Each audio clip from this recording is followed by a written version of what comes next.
the older you become, the faster life will pass you by. This was something my dad had told me when I was a kid, and the older I got, the more I realized he was right. I spent 19 years here, and now I'm back, and I have, I don't know, it just feels crazy. In reality, time moves exactly the same as it always has. Just because I'm older does not mean there are suddenly less seconds in a minute or fewer days in a year, but my perception of it makes it feel like it is. It's currently 4 a.m. What you're currently seeing, this is my neighborhood. I remember when I was a kid. 1 week felt like a long time. 1 month felt even longer, and 1 year almost felt like an eternity. I can't say it feels the same today. It moves faster than I'm able to process, and by the time I have made a decision about something, it's already over. When I was in school, I had structure. It was easy because it was predictable. I knew the next grade I would be in and what that would mean. Currently dressed, ready for my friend Christine to pick me up. I knew I would still be friends with most of the people I grew up with, and I knew that every fall I would get a fresh start.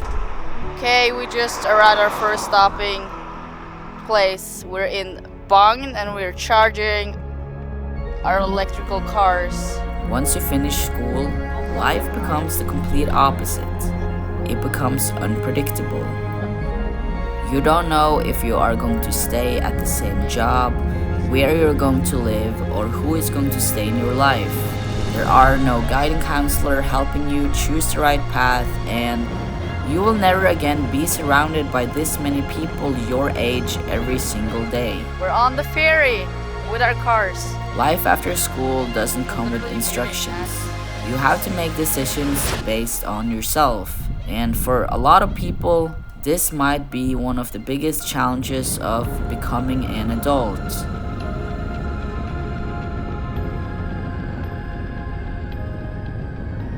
Ten years ago, I made a decision to move to California, and it was the best decision I ever made.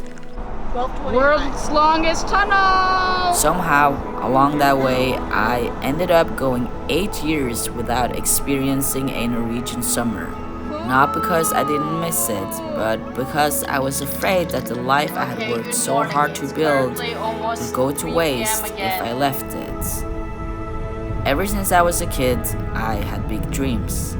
I dreamt about places I had never been and people I had never met. I dreamt about the kind of life I grew up watching on TV.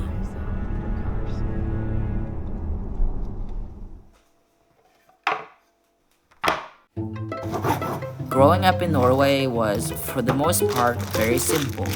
I went to school, played soccer, and hung out with my friends.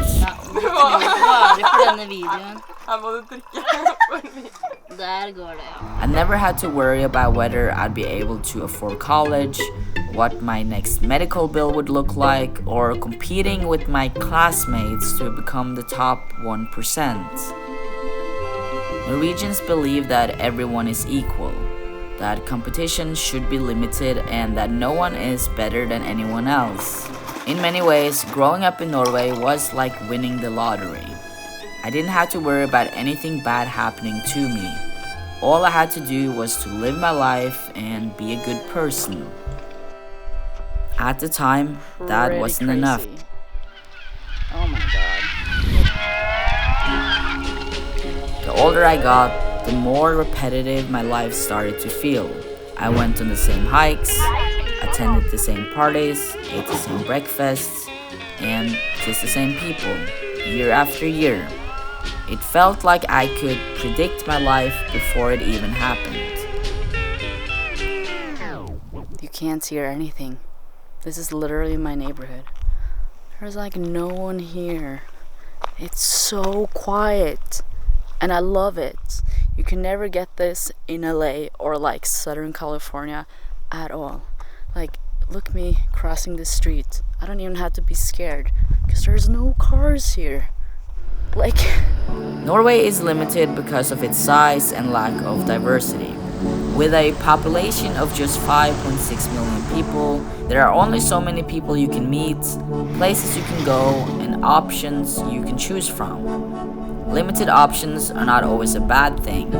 Sometimes it takes the pressure away from making a decision and having regrets. crazy. I'm here in like my childhood home in Oslo, Norway, and then getting a text about shooting for like one of the biggest songwriter producers pretty much in the world.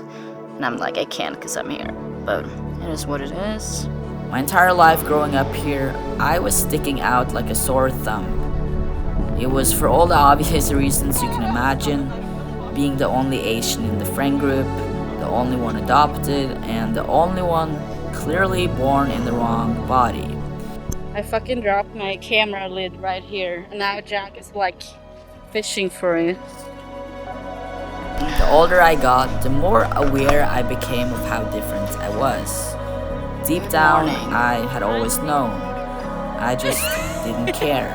Until everyone else started becoming self-conscious about who they were, and so did I. I didn't fit in, so I started thinking about other places where I might.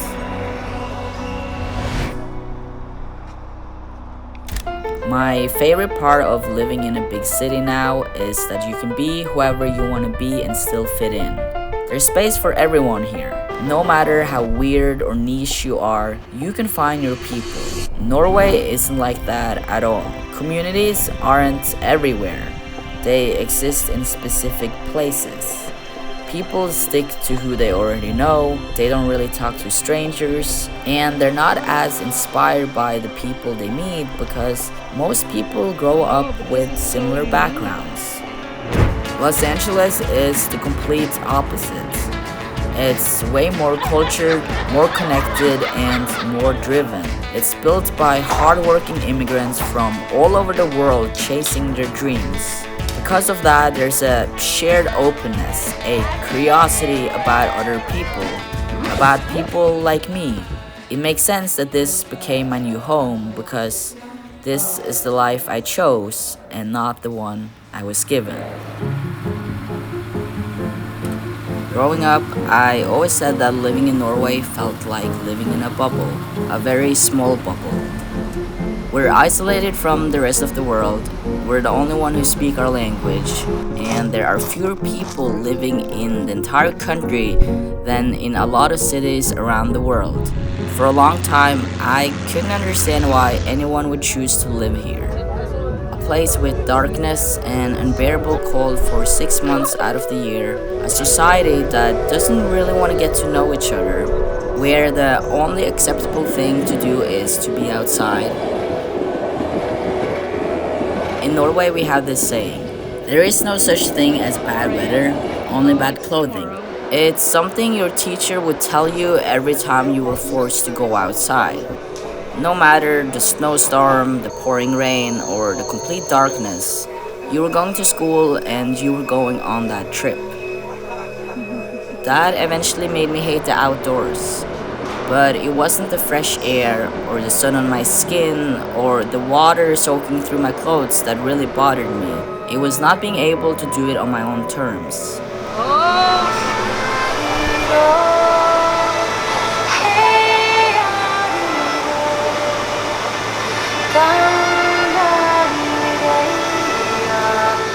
I never liked people telling me what to do, or how to do it. But I guess that's the price you pay for being young. You don't have much autonomy over your own life or the circumstances you grow up in.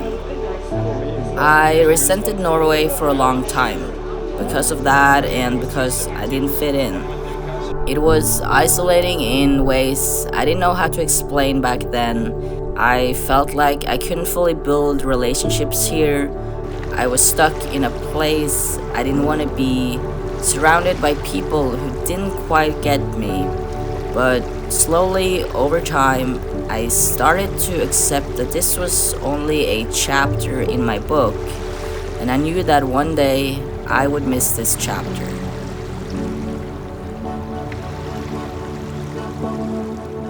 My life in Norway was simple, but it wasn't boring. I say simple because nothing crazy or unexpected happened unless you chose for it to. It was simple because people didn't chase things they didn't need or believe in lives they weren't living. Instead, they were grounded, realistic, and intentional. They weren't impressed by glamorous lifestyles or follower counts on social media. They cared about simple things in life.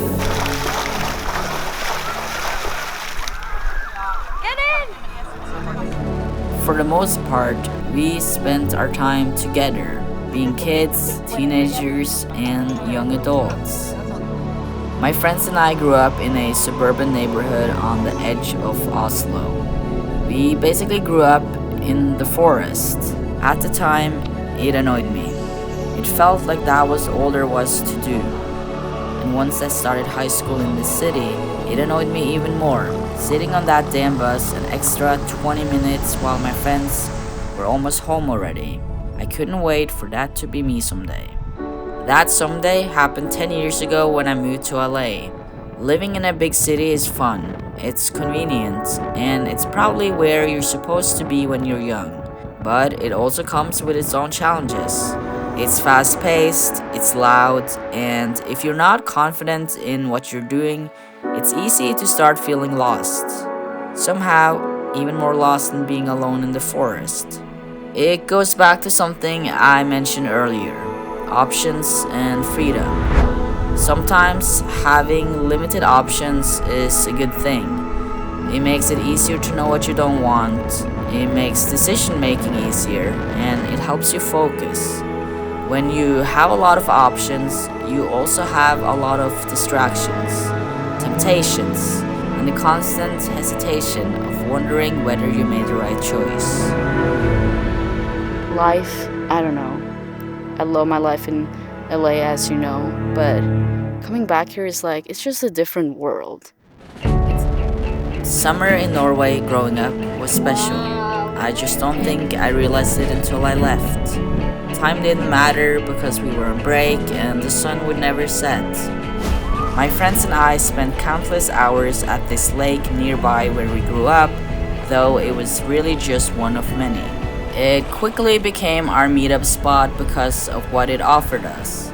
No limit on how many people could show up, water to jump into when we got hot, food to throw on the grill when we got hungry, and the freedom to drink, smoke cigarettes, and stay up until 5 in the morning without anyone bothering us. What you're seeing behind me, and I'm gonna show you, it's literally the path behind my house, and it's literally just grass. Like all of this. There's a little path here you can walk that leads kind of through the forest and it leads to this hike. But yeah, it's just so weird. Like, I literally grew up in the forest. Like, look at this stuff. The things that used to annoy me are now the things I miss. It's a privilege to grow up in a neighborhood surrounded by nature and crisp air. To wake up to birds chirping and the radio playing in the morning. To feel so safe and secure that I'm bored. To get annoyed at my friends because they always wanted to stay out too late. Being back in Norway reminded me that the problems I had back then were nothing compared to what I deal with today. The simple, boring parts of life are necessary to balance the chaotic and unpredictable ones. Life is about balance, and I'm grateful that these are the two worlds I get to experience. I believe we are products of our environment. How we grow up and where we grow up plays a significant role in who we become. If I hadn't grown up in such a homogeneous place, I might never have felt so different from my peers. I might never have felt like an outsider, and I might never have pushed myself to go after what I truly wanted. I might have never turned to filmmaking and storytelling as a way to escape my reality, and this film would never have happened. Good night.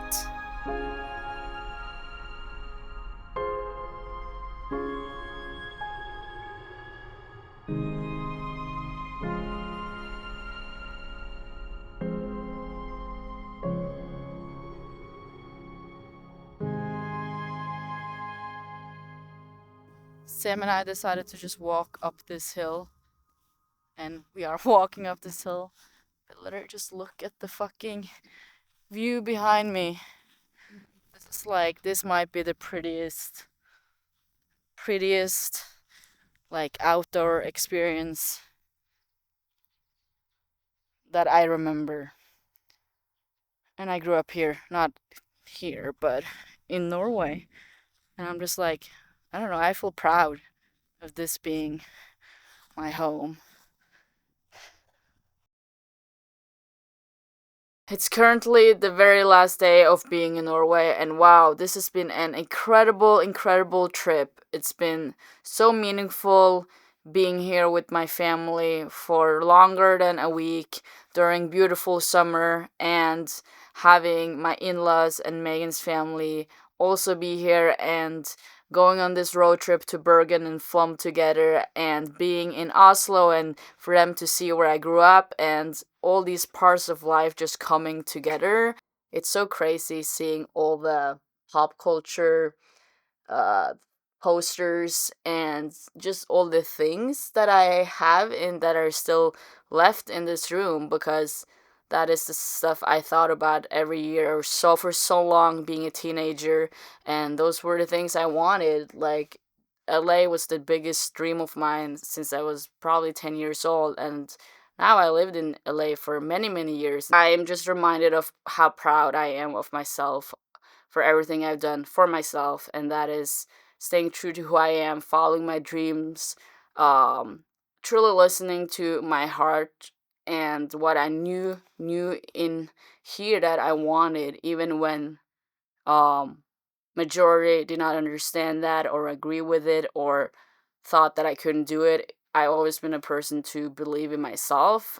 Overall, I'm very grateful for my life, the opportunities I've been given, and the opportunities I've been able to create for myself. I'm proud of the person I've become to be. And yeah,